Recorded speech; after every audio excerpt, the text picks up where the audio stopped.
We're here today with Bob Jones, who is running for the Lee Select Board.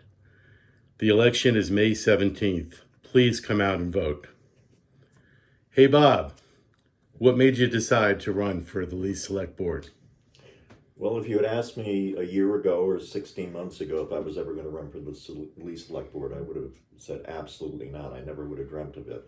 I have done public service in other towns. I've been on zoning boards. I've been on a historic district commission, and I've served on any number of nonprofit boards. But I never dreamt that I'd be running for selectman in Lee. What actually compelled me was last January 2020, when the article came out in the Eagle about the proposed PCB dump in Lee. At first I was elated. I thought, well, this is great, the river's going to finally be cleaned up. But it didn't take long in reading that article to realize that the river really wasn't going to be cleaned up, and that the agreement fell far short of what was needed to actually clean up the river. And in fact, it imposed something on the town of Lee that the people of Lee don't deserve, and that's a toxic waste dump. They never asked for it. They told their representatives before going into those negotiations that they didn't want a toxic waste dump, and yet the selectmen signed off on it without the permission, without the acquiescence of the people of Lee, and I found that extremely disturbing. I followed it for months. I went to public gatherings, informational hearings. I went to select board meetings and found that the select board their stance was quite opaque. They weren't going to change their minds, even though the constituents, the very people who put them into office, were demanding that they do so. And so finally I wrote some letters. I wrote a letter to the town reps and the selectmen saying, you've got to reverse yourself on this. The people don't want it. And they still wouldn't change their minds. I was asked to be a town representative. I had 4 people show up at my house one night separately saying, you should become a town rep. So I decided to become a town rep.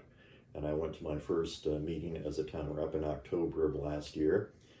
And there was a vote taken to rescind the agreement and to go back to the table with the rest of the river and to renegotiate the deal with no dump in the town of Lee. It passed 37-8.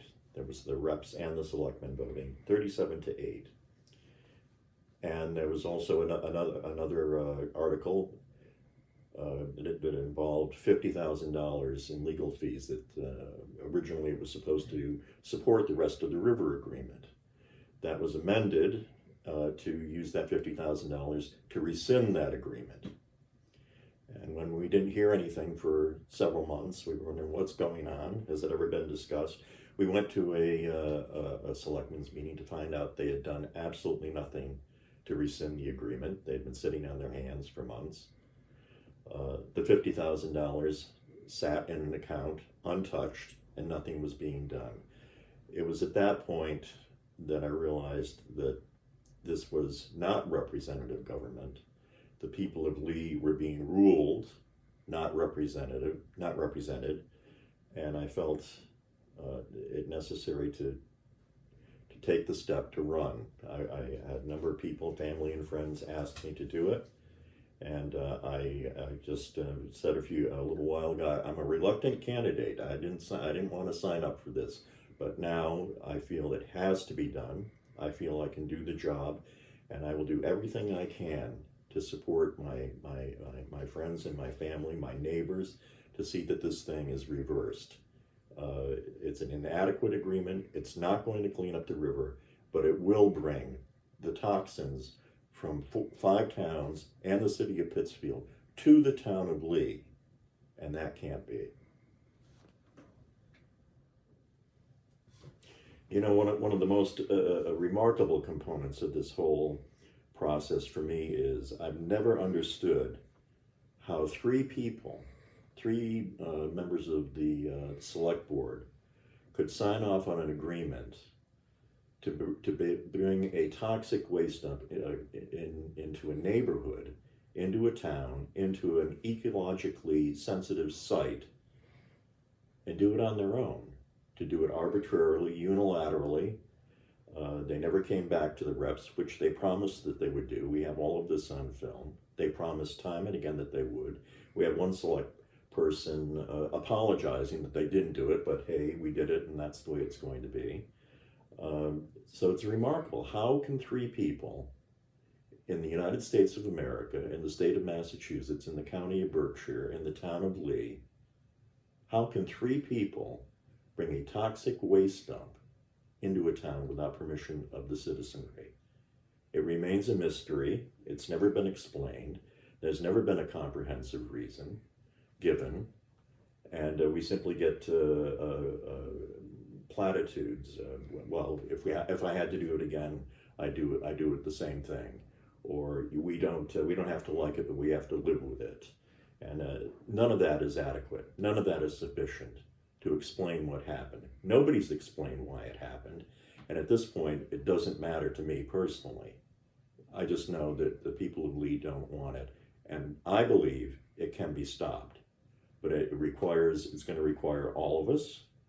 It would be nice if the current select board believed the same thing, but they don't, which is why I'm going to represent the people of Lee at that table to try to make a difference. I need to be at that table to do what I need to do.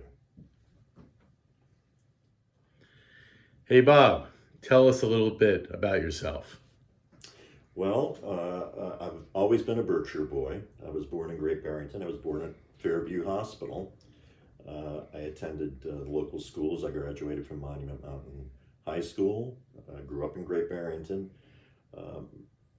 Some people may know my family. My mom, Jane, and my stepdad, Jane and Bernie Green, ran Harper's Pharmacy on the main street of Great Barrington for many years.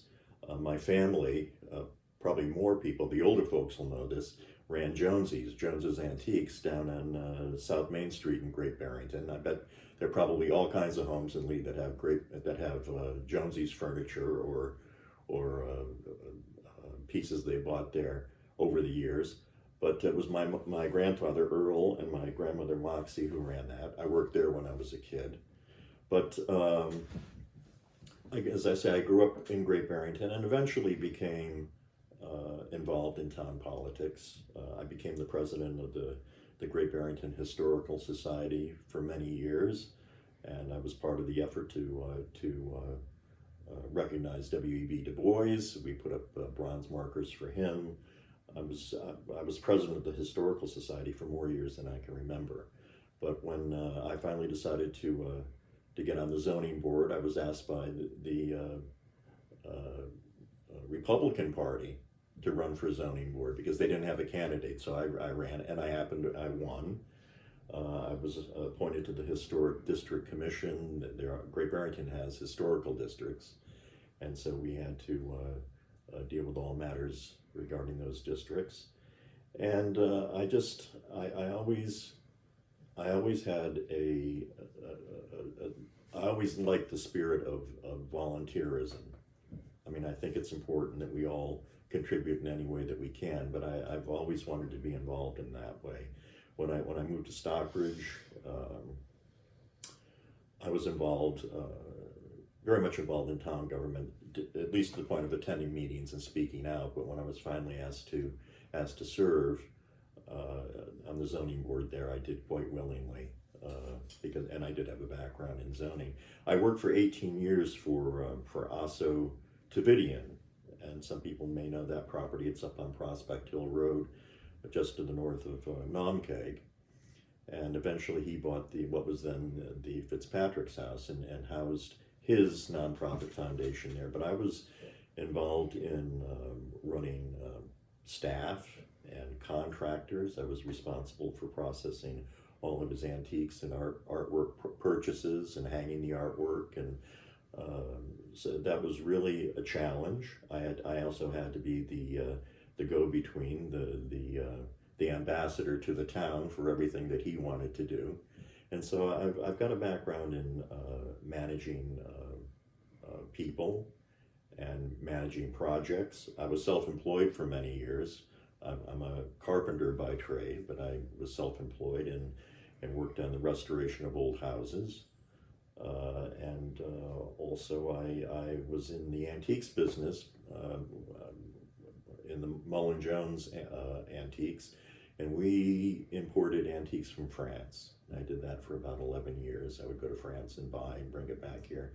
And that was on the main street of Gibbergen. So I do have a business background and a background in community service. And I think I'm up to the job in the town of Lee. And actually, as I said, I was reluctant at first, but now I'm up for it. Now I'm feeling the passion and the need to really make a difference here.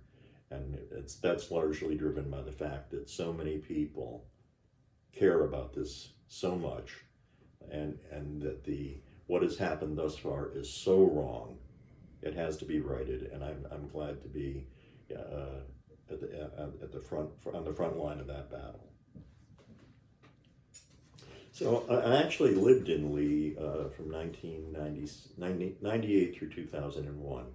I met my wife Karen 24 years ago, and we lived at Circular Avenue in Lee for 3 years before I took my position with Mr. Tavidian, which required us to move to Stockbridge for 18 years, because I lived on the property where I worked.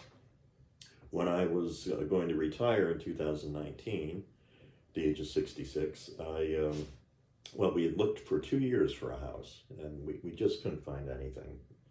And we thought we were going to end up in Pittsfield. And my daughter-in-law, who was our realtor, called and said, "I found your house." And I grabbed Karen. She works at Austin Riggs. I grabbed her, we ran over it, and it was the house. And it's at 150 Greylock Street in Lee. It's the old Murray house, and we absolutely love it. We're so delighted to be in town, and I hope it's the last place I ever live. So I have lived in Lee. I have many friends in Lee. Karen grew up in Lee. Her kids went to school in Lee, and so we are firmly entrenched in this community. And I think I have a perspective that of an insider, because we have so many friends and family who have been here for so long.